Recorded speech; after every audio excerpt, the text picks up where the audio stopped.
Let's begin with a bed. Or more accurately, the idea of a bed. Because for most people in the Middle Ages, a bed was not a fixed object so much as a temporary arrangement of things that happened to be nearby. For peasants, the bed was often a wooden frame if they were lucky, or simply a section of floor if they were not. It might be stuffed with straw, or hay, or dried leaves. Occasionally whatever was swept up last week and deemed too large to ignore. These mattresses were called pallets, which sounds pleasant until you remember they were essentially sacks of plant matter slowly decomposing beneath your spine. Naturally, the straw attracted insects. Fleas were common. Lice were loyal. Bedbugs were enthusiastic. And medieval people accepted this with a kind of resigned patience that modern humans reserve for software updates. The wealthy, of course, slept better. Technically, their beds were larger, higher, more expensive. Feather mattresses existed for nobles, though these had a habit of clumping into hostile little hills during the night. Imagine sleeping on a bag of resentful geese. Beds were also status symbols. The higher your bed stood off the ground, the closer you were to God. Or at least that's what everyone agreed to believe. Servants slept lower, sometimes literally at the foot of the bed, sometimes on the floor beside it, sometimes in the same bed because privacy was still in beta testing. Royal beds were enormous, lavish, surrounded by curtains not for romance, but for warmth and to keep out drafts, insects, and the occasional uninvited courtier. These curtains formed a kind of fabric room within a room, trapping heat and whispers and inevitably secrets. Sleep itself was not what we would call continuous. Medieval people practiced what historians now call segmented sleep. They slept once, then woke up, then slept again. This was not insomnia. This was normal. The first sleep began shortly after sunset. People would lie down, pray briefly, and drift off. A few hours later, they would wake. Wide awake. Alert. This was called the watch or the second waking. During this time, people prayed more. They talked. They reflected on their sins. They visited neighbors. They had children. A surprising amount of medieval population growth happened at 2 in the morning, under questionable lighting. Then, eventually, they returned to bed for the second sleep. This pattern made sense in a world without artificial light. Your body followed the sun, and the sun was not interested in your productivity. Bedrooms were crowded. Entire families slept in the same room, sometimes in the same bed. Children, parents, grandparents, and the vague concept of personal space all shared the night together. If you were wealthy, you might have a private chamber. If you were royal, you still rarely slept alone. Kings and queens were surrounded by attendants. Someone to guard them. Someone to dress them in the morning. Someone to make sure they didn't die quietly in the night, which was always a concern. And death, of course, was never far from sleep. Medieval people understood sleep as a rehearsal. Every night was a small surrender. Every morning was a return, if you were fortunate. Nighttime was dangerous. Candles caused fires. Cities closed their gates. Crime increased. Superstition thrived. The dark was full of spirits, demons, and bad decisions. People slept clothed. Naked sleeping was suspicious. Morally dubious. Potentially sinful. Most people wore a linen shift or shirt to bed if they owned one. Otherwise, they slept in whatever they had worn all day, minus the mud they could be bothered to scrape off. Blankets were heavy, woolen, scratchy, warm but only if you stayed very still. Movement invited cold air. Cold air invited regret. Animals slept indoors. Cats, dogs, chickens, sometimes pigs. They provided warmth. They also provided noise, smells, and the possibility of waking up under something breathing heavily. In castles, sleep was frequently interrupted by sound. Stone walls echoed. Footsteps carried. Someone was always coughing. Someone was always praying. Someone was always plotting. Royal children were often put to bed early, watched carefully, and woken repeatedly. Their survival mattered. Their sleep did not. And yet somehow people slept. Not well, not comfortably, but consistently, because exhaustion is persuasive. So as you settle deeper into your own modern bed, clean sheets, controlled temperature, no livestock, just remember that medieval sleep was less about rest and more about endurance. And with that gentle thought, let's drift onward, away from the mattress, and toward the people who slept the worst of all. The royals. Let's drift now, gently, into the royal bedchamber. A place of silk and velvet, of carved wood and embroidered canopies, and quite often of absolutely no peace at all. Because if medieval peasants slept poorly due to cold, insects, and livestock, medieval royals slept poorly due to paranoia, ceremony, and relatives. So many relatives. A king's bed was never just a bed. It was a stage, a workplace, a political object, sometimes a battlefield, and almost always a very public piece of furniture. In many courts, the king's day began and ended in front of an audience. The act of going to bed was ritualized. Courtiers attended the lever when the king rose and the coucher when he retired. People whose greatest life achievement was being born near the right womb were allowed to watch a grown man put on pajamas. This was not intimacy. This was power on display. Who got to stand closest? Who handed the nightshirt? Who held the candle? These details mattered. Deeply, tragically, privacy was considered suspicious. A king alone was a king plotting, or hiding illness, or dying quietly, which was unacceptable without witnesses. So kings slept surrounded by attendants, guards at the door, servants on pallets nearby, sometimes noble youths sleeping on the floor, learning humility, or at least learning how loud a monarch snored. Queens had it no better. Often worse. Their sleep was monitored for reasons both political and biological, especially if they were of childbearing age, especially if they had not yet produced a son, which, as history repeatedly demonstrates, was always considered their fault. Royal marriages meant sharing a bed with a stranger, usually selected for diplomatic convenience and genetic familiarity. Very familiar. Cousins were common. Uncles were not unheard of. Family trees curled in on themselves like tired cats. And so the royal bed became a place of pressure. Every night carried expectations. Produce an heir. Don't offend your spouse. Don't die. And try not to embarrass the dynasty before morning. Some monarchs developed elaborate bedtime routines to cope. Louis XIV naturally turned sleep into theater. His bedtime involved dozens of people, layers of ritual, and an atmosphere suggesting that even unconsciousness required supervision. Others struggled. Charles VI of France, plagued by mental illness, feared being assassinated in his sleep. He demanded iron rods be sewn into his clothing to protect him. He woke screaming. He trusted no one. Sleep was an enemy disguised as rest. Henry VII slept badly, which surprises no one. Pain from injuries.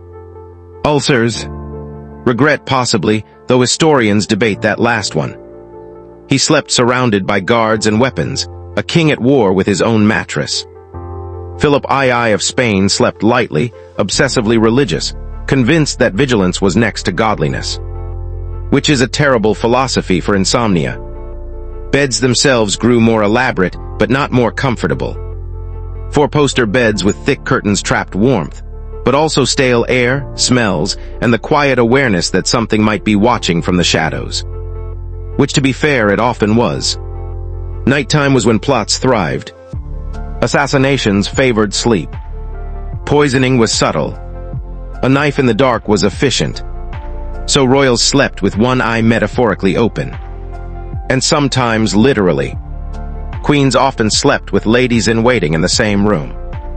Not for companionship, for surveillance, for protection, and for immediate reporting if something productive happened. Pregnancy changed everything. A pregnant queen was monitored constantly. Her sleep interrupted. Her dreams analyzed. Her movements controlled. Rest was secondary to outcome.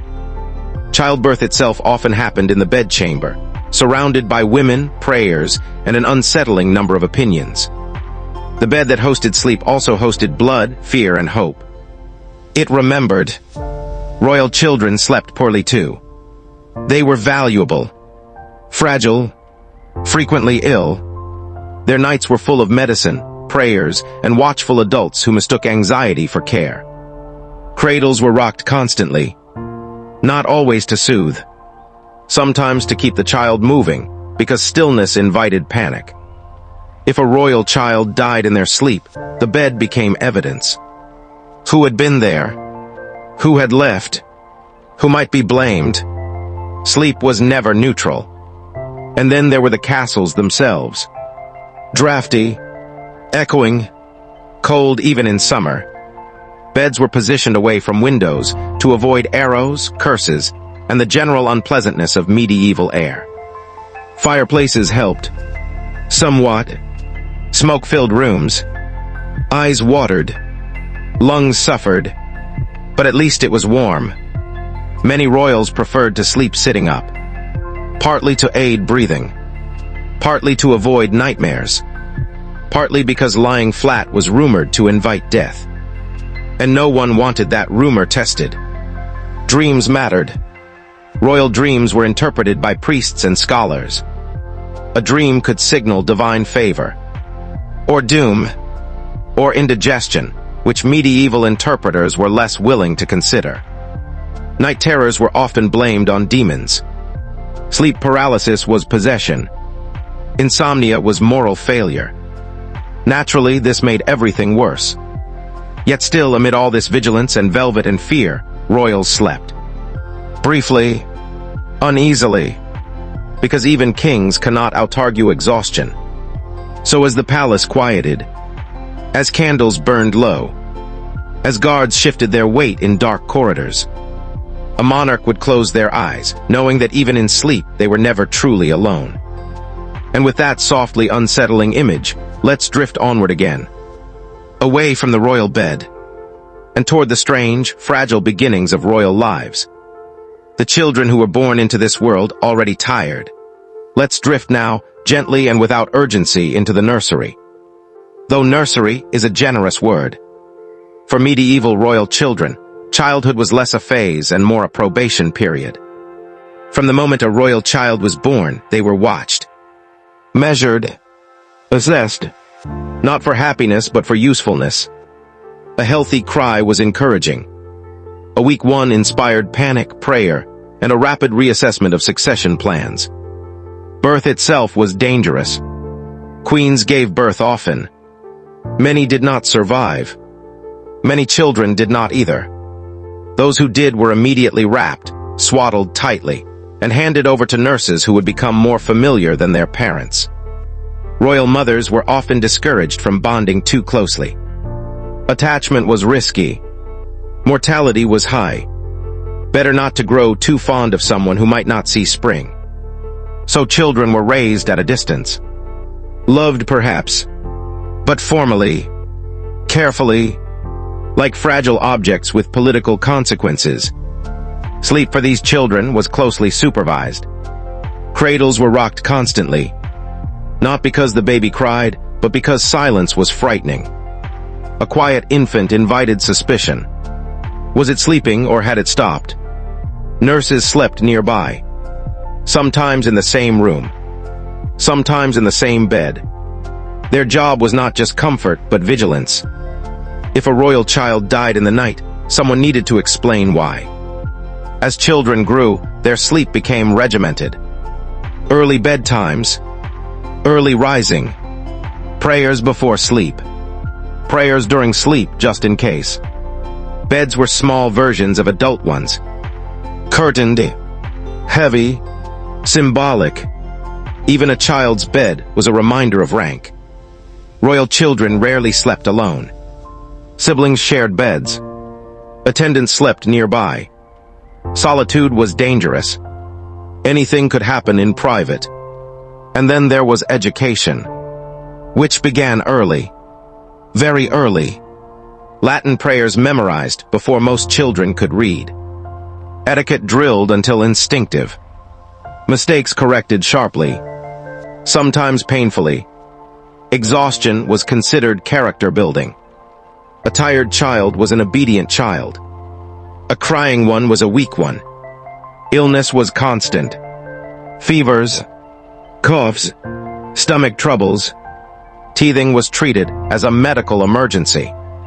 Doctors prescribed herbs, prayers, bloodletting, and optimism in that order. Sleep was interrupted often for treatments. Potions administered at odd hours. Relics placed near the bed. Holy water sprinkled. Sometimes the child slept through it. Sometimes they did not. Nightmares were common. Not surprising, really. Dark rooms. Religious imagery. Talk of sin, hell, and divine judgment before bedtime tends to linger. Children were taught early that dreams mattered. A troubling dream might be reported, interpreted, feared. A child's imagination was rarely dismissed. It was managed. Play existed, but cautiously. Quiet games, supervised games, games that prepared one for ruling or marrying advantageously. Roughhousing was discouraged. Injury threatened the bloodline. And always there was pressure, especially for boys. An heir was expected to grow strong, decisive, unemotional, ideally without showing too many signs of being human. Girls were prepared differently. Their sleep was watched as closely, but for different reasons. Purity mattered. Reputation mattered. Their future bed was already being negotiated while they slept in their current one. Many royal children were sent away young, to other courts, to noble households, to be raised by strangers who would teach them loyalty to future allies. Homesickness was considered educational. At night, these children lay in unfamiliar beds, listening to unfamiliar sounds, expected to adapt quietly. And they did, because children are adaptable, especially when they have no choice. Some children thrived, some hardened, some grew anxious, withdrawn, or cruel. History remembers the outcomes, not the bedtimes that shaped them. Sleep deprivation, constant observation, and emotional distance left marks. Kings who raged, queens who withdrew, adults who had never learned to rest. And so, from the very beginning, royal sleep was never just sleep. It was preparation, surveillance, a test of survival. As these children grew into rulers, their sleepless nights followed them. Into councils, into marriages, into wars decided by tired minds and fragile egos. So let's drift onward once more, away from the nursery, and into the grown-up consequences. The adults who ruled the world, on far too little rest,